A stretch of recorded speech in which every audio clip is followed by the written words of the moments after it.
Everyone, welcome to market investment. मैं हूं राहुल गुप्ता। स्वागत करूंगा आप सभी का हमारे चैनल मार्केट इन्वेस्टमेंट में। दोस्तों, बात करेंगे सिल्वर के बारे में और बात करेंगे गोल्ड के बारे में। दोनों ही स्क्रिप्ट के अंदर, दोनों ही धातुओं के अंदर हम शानदार और बहुत ज्यादा गिरावट देख रहे हैं। आज मॉर्निंग के ट्रेडिंग सेशन के दौरान हमें हल्की फुल्की तेजी तो दिख रही है गोल्ड के अंदर, लेकिन गोल्ड के अंदर से तेजी आने का एक छोटा सा कारण यह है कि डॉलर इंडेक्स के अंदर एक हल्की सी गिरावट हमें देखने को मिली है। डॉलर इंडेक्स के अंदर हल्की सी गिरावट आई है तो गोल्ड के अंदर हमें एक हल्की सी तेजी या हल्का सा एक रिकवरी देखने को मिली है। तो दोस्तों चलिए, तो छोटी मोटी एक तेजी की बात हो गई, लेकिन अब मेन बात यह है कि गोल्ड के भाव और सिल्वर के भाव कहां जाने वाले हैं। अगर इस साल के शुरुआत की बात करें तो इस साल के अंदर अभी 15 से 17 दिन हुए हैं, 15 से 18 दिन हुए हैं जनवरी में, और हमें लगभग 1600 से ज्यादा अंकों की एक बड़ी गिरावट देखने को मिल चुकी है गोल्ड के अंदर, और 3000 अंकों से भी ज्यादा की गिरावट हमें देखने को मिल चुकी है सिल्वर के अंदर। भाई, क्यों निकल कर आ रही है इतनी ज्यादा गिरावट? ये गिरावट गोल्ड के भाव को कहां तक लेकर जा सकती है? ये गिरावट सिल्वर के भाव को कहां तक लेकर जा सकती है? ये गिरावट का दौर अभी भी जारी रहेगा या खत्म हो चुका है? इस गिरावट के दौर में हमें क्या करना है? गिरावट पे हमें सेलिंग पोजीशन बनाना है या बाइंग पोजीशन बनाना है या कोई पोजीशन है उसे होल्ड करके रखना है? तो दोस्तों, फिलहाल गिरावट के कारण जानना बहुत जरूरी है कोई भी कदम उठाने के पहले। देखिए दोस्तों, सबसे पहले हम गिरावट के कारण जानेंगे, उसके बाद एक्सपर्ट की राय को जानेंगे। देखिए दोस्तों, गिरावट आने का जो सबसे प्रमुख कारण है, सबसे मेन कारण जो है वो डॉलर इंडेक्स के अंदर तेजी रही है। पिछले कुछ दिनों से हम देख रहे हैं कि डॉलर इंडेक्स के अंदर बहुत बड़ी तेजी निकल कर आई है, जिससे गोल्ड को काफी ज्यादा नुकसान पहुंचा है और सिल्वर को काफी ज्यादा नुकसान पहुंचा है। डॉलर इंडेक्स के अंदर तेजी आती है तो गोल्ड और सिल्वर दोनों के अंदर गिरावट हमें देखने को मिलती है, क्योंकि दोनों ही सेगमेंट एक दूसरे से बिल्कुल विपरीत चलते हैं। डॉलर इंडेक्स के अंदर तेजी, गोल्ड के अंदर गिरावट, और गोल्ड के अंदर तेजी, डॉलर इंडेक्स के अंदर गिरावट, ये हमें अधिकांश देखने को मिलता है। अब डॉलर इंडेक्स के अंदर तेजी निकलकर क्यों आई, उसका सबसे बड़ा कारण क्या था वो भी मैं आपको बताता हूं। देखिए दोस्तों, दिसंबर में हमने गोल्ड के अंदर बहुत बड़ी तेजी देखी। दिसंबर महीने के अंदर गोल्ड ने 64,000 रुपए के हाई स्तर को भी टच किया। लेकिन क्यों किया?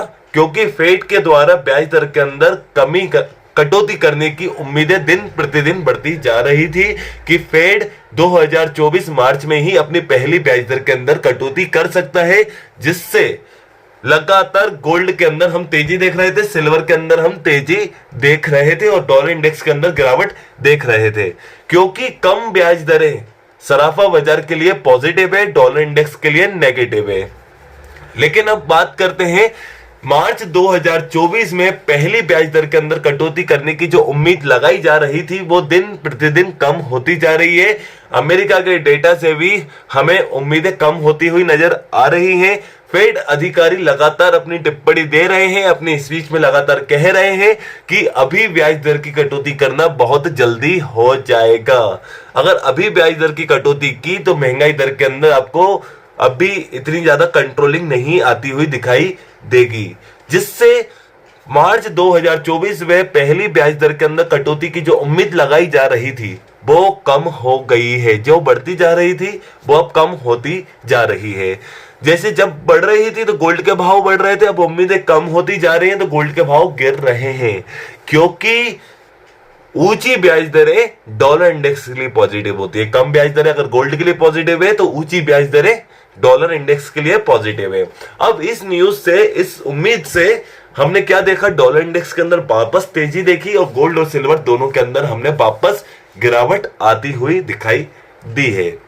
देखिए दोस्तों, फिलहाल अमेरिका के आर्थिक आंकड़ों से ये तो थोड़ा सा क्लियर हो गया है कि उम्मीदें थोड़ी सी कम है, ब्याज दर की कटौती शायद ही हो पाए।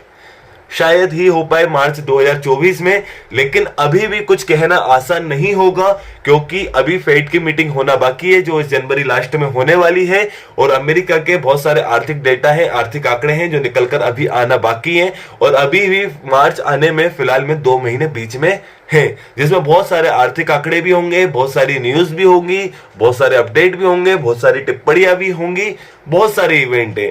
फिलहाल अभी उम्मीदें कम होती जा रही हैं, तो जिससे मार्केट के अंदर गिरावट जारी है, और ये गिरावट अभी जारी रहने की उम्मीद है। फिलहाल ये गिरावट जारी रहने की उम्मीद है। कई लोगों का अनुमान है, कई एक्सपर्ट्स का अनुमान है कि गोल्ड आपको 61,000 रुपए के आसपास आता हुआ दिखाई दे सकता है, और सिल्वर भी आपको 70,000 रुपए की रेंज के आसपास आती हुई दिखाई दे सकती है। यह गिरावट अभी जारी रहने का अनुमान लगाया जा रहा है। और दोस्तों देखिए, अभी भू राजनीतिक तनाव भी चल रहे हैं, जिससे गोल्ड को एक सपोर्ट मिलने की उम्मीद है। अगर ये भू राजनीतिक तनाव कम होते हैं तो गोल्ड के अंदर वापस जो सपोर्ट मिलने की उम्मीद है वो कम हो जाएगी और गिरावट जारी रह सकती है। और अभी भी बहुत सारे अमेरिका के आर्थिक डेटा हैं, अगर वो डॉलर इंडेक्स के पक्ष में आते हैं तो अभी भी आपको गिरावट देखने को मिलेगी।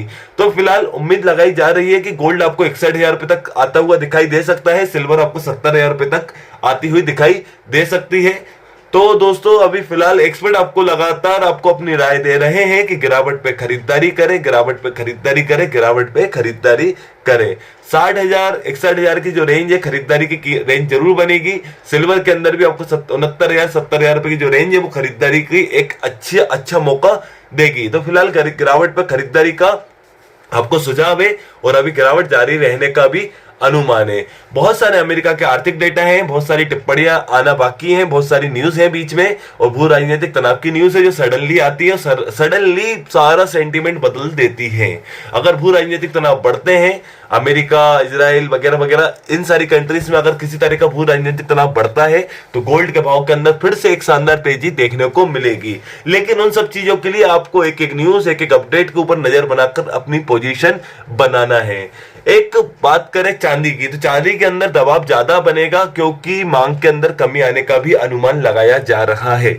तो चांदी के अंदर आपको शायद गिरावट ज्यादा देखने को मिल सकती है, लेकिन गिरावट पर खरीदारी की बिल्कुल राय जारी है।